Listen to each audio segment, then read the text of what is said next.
Hello, Namaste. Welcome to the best preparation, a big platform for learning English language. I'm glad to know that lots of people choose this channel to improve English. And today, let's see what's the topic.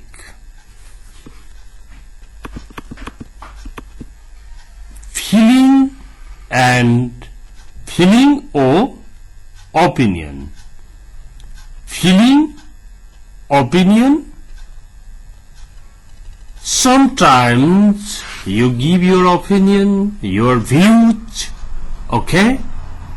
And sometimes you express your feelings. I'm feeling like that, okay? Let's see some very useful examples of feelings or opinion. यहाँ एकजना मान्छेले आफ्नो feeling व्यक्त गरिरहेको छ र यो फिलिङमा के भनेको छ हेर्नुहोस् है। यति ठूलो कुरा भन्न पनि कहीं डिफिकल्ट इंग्लिश ल्याइरहनु पर्दैन।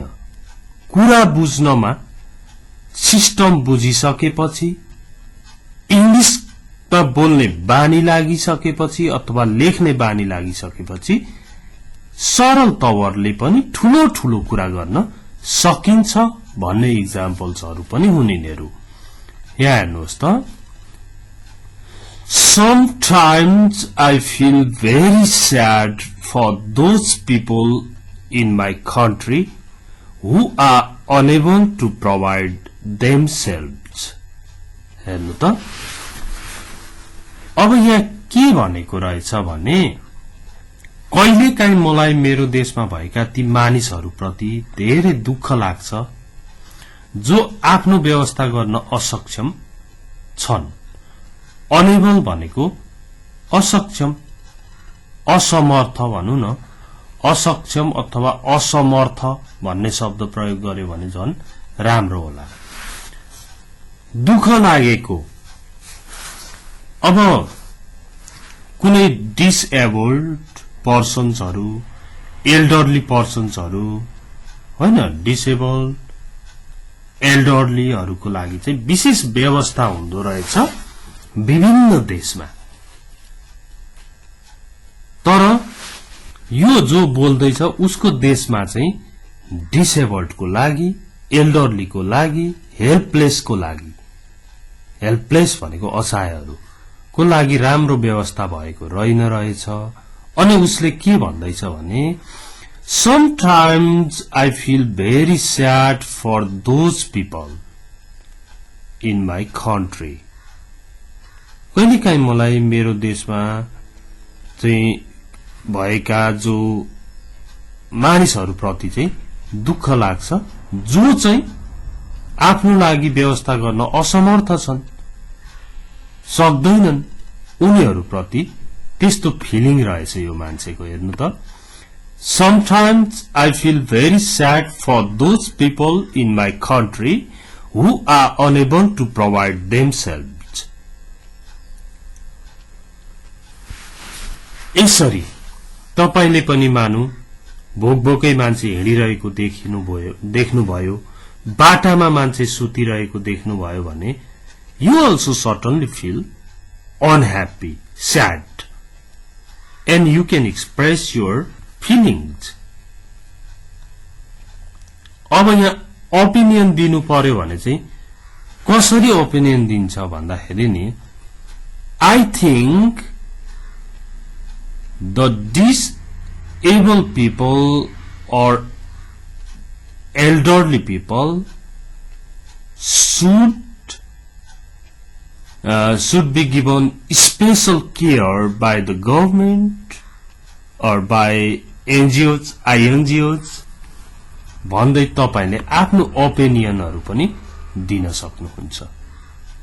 ओपिनियन दिनु भनेको त्यो यो फिलिङ भयो अनि ओपिनियन भनेपछि कस्तो ओपिनियन छ त तपाईको तिनीहरु प्रति के गर्नु पर्ला जस्तो लाग्छ होइन फोस्टर केयरहरुको कुरा छ अर्फनेजहरुको कुरा छ शेल्टर्सहरुको कुरा फुडको कुरा फ्री फुड फ्री हेल्थ होइन यस्तो कुराहरु हुनुपर्छ भन्नु नै तपाईको ओपिनियन हो ओके नाउ अब यो एउटा फिलिङ र ओपिनियनको एक्जाम्पल भयो यस्ता जम्मा 3 वटा मात्र छ आज तर यसबाट अंग्रेजी सिक्नु पर्ने धेरै छ हेर्नुस् है अब यहाँ अर्कोले आफ्नो फिलिङ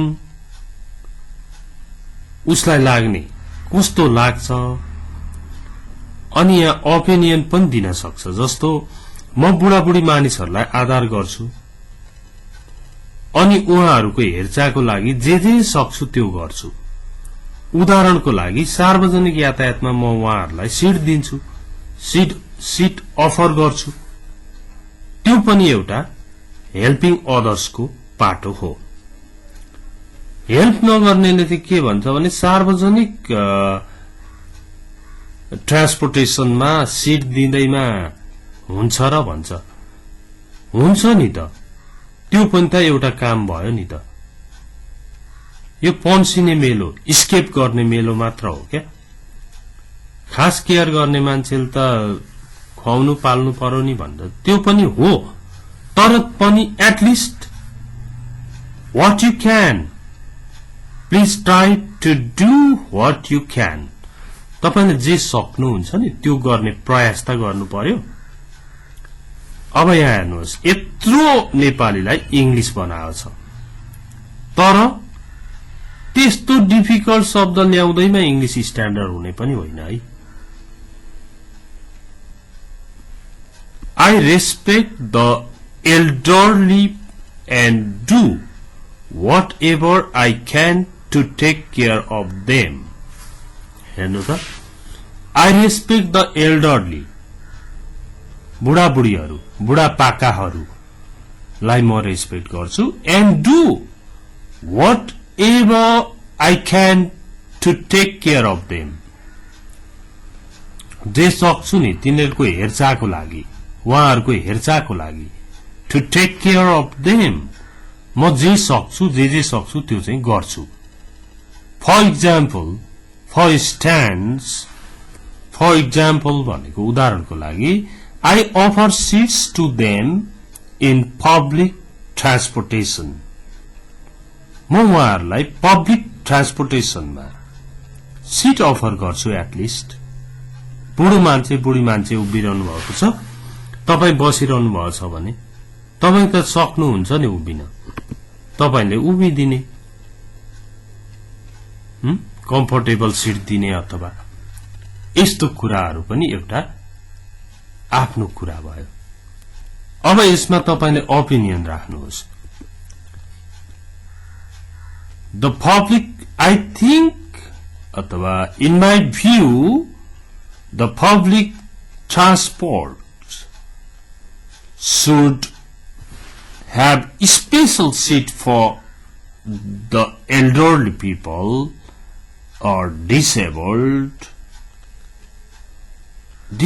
को लागि elderly people को लागि special seat हुनुपर्छ अशक्तको सीट बुढाबुढीको सीट भनेर छुट्याएको पनि हुन्छ त्यो that's very good one त्यो गुड हो तर त्यही सीटमा आफू बस्नु चाहिँ not good that's bad habit अब म बसिसके कहाँ उठ्नु भन्नु पनि राम्रो होइन नि okay for ladies for elderly people for disabled special seats are fixed okay but you shouldn't use those seats and you should offer them as far you should do for them what you can तपाईले जे सक्नुहुन्छ त्यो गर्नुपर्छ। यसरी यो feeling ओपिनियन्सहरु यहाँ express भइरहेको छ। म बुढाबुढी मानिसहरुलाई आदर गर्छु अनि उहाँहरुको हेरचाहको लागि जे सक्छु त्यो गर्छु। उदाहरणको लागि सार्वजनिक यातायातमा म उहाँहरुलाई सिट दिन्छु। यस्तै तपाईले अर्को बनाउनुहोस्। ओके, जस्तो म चाहिँ कहिलेकाहीँ अर्फेनेजमा जान्छु, हेल्पलेस सेन्टरहरुमा जान्छु अनि फुड अथवा मनी अफर गर्छु भन्ने खालको पनि बनाउन सक्नुहुन्छ नि। ओके, नेक्स्ट अब एउटा मात्र बाँकी छ, जम्मा 3 वटा मात्र छ। यसले सिस्टम सिकाउँछ। यस्तो खालको लेसनले सिस्टम सिकाइरहेको हुन्छ क्या। यसरी कहाँ होला र भन्ने खालको नेगेटिभ फिलिङ चाहिँ राख्नु हुँदैन। सिकारुले लर्नर्सहरुमा हुनुपर्ने गुणमा पोजिटिभिटी, कन्स्ट्यान्ट प्र्याक्टिस हुनुपर्छ, निरन्तर अभ्यास, पोजिटिभिटी सकारात्मकता हुनुपर्छ, क्यान डु एटिट्युड सक्छु भन्ने एटिट्युड हुनुपर्छ अनि बल्ल सिकाइ हुन्छ। अब यहाँ हेर्नुहोस्, यस्तो अवस्था 80% मान्छेमा हुन्छ अहिले। यहाँ हेर्नु त, मैले धेरै भन्दा धेरै समय मेरो परिवारको आवश्यकताको लागि पैसा कमाउनमा बिताउनु पर्छ, तर पनि म थोरै समय मेरा बच्चाहरूको लागि व्यवस्था गर्छु। यस्तो कुरालाई अंग्रेजी बनाउनु छ। कहाँबाट कस्ता डिफिकल्ट शब्दहरू ल्याउनु पर्ने होला, मलाई त इंग्लिश आउँदैन भनेर पन्सिने स्केप गर्ने पट्टि भन्दा पनि होइन, मैले जानेकै शब्दहरूलाई प्रयोग गरेर पनि राम्रै अंग्रेजी, एकदम राम्रो अंग्रेजी बोल्न सकिन्छ। मैले त यो तरिका नबुझेर अप्ठ्यारो भएको मात्रै हो भन्ने फिलिङ गरेर अनि आफूले जाने कुरा पर्छ भनेपछि तपाईलाई त्यो बाध्यता छ, ह्याभ टु लगाउनुहोस्। ह्याभ टु नै भएन भने मस्ट लगाइदिनुहोस्।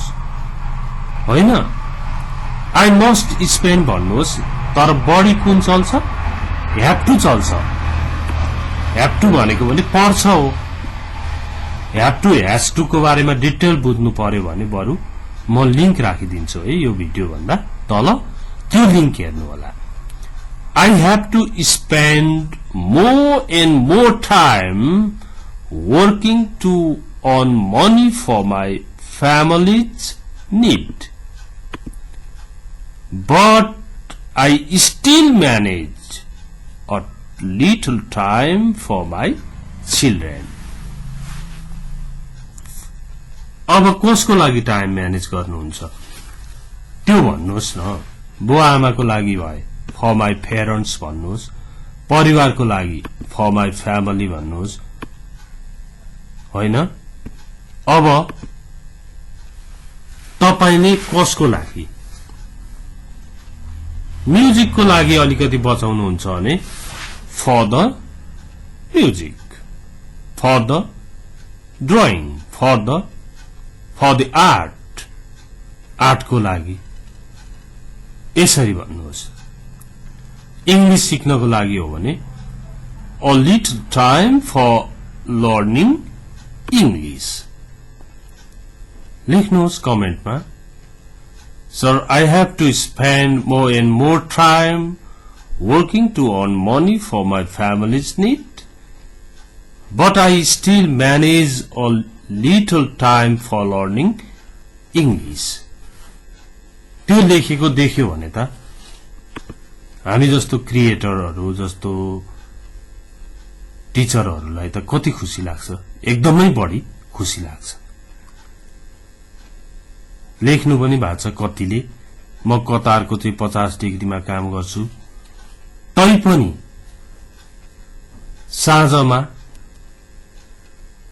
यो च्यानलको एउटा दुईटा भिडियो भए पनि हेर्छु भनेर लेख्नु भएको हुन्छ।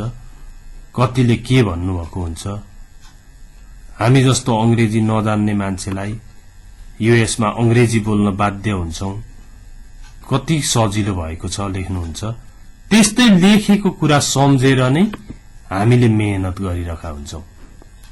काम भएछ, केही त भएछ, मैले केही समय दिँदा कसैलाई त सजिलो भएछ भन्ने सोचाइ नै हामीमा आउँछ। ओके, र यो एजुकेशनल च्यानल भएकोले एजुकेशनको हिसाबले नै हामीले सोच्नु पर्ने हुन्छ नि। ओके, अब तपाईहरुले यो च्यानल यसरी हेर्दै गर्दा केही कुरा सिकिरहँदा आफ्नो साथीहरुलाई पनि सिक्ने अवसरको लागि शेयर गर्न चाहिँ नभुल्नुहोला। Thanks for watching this video. It was really nice to be with you. Take care. Bye-bye.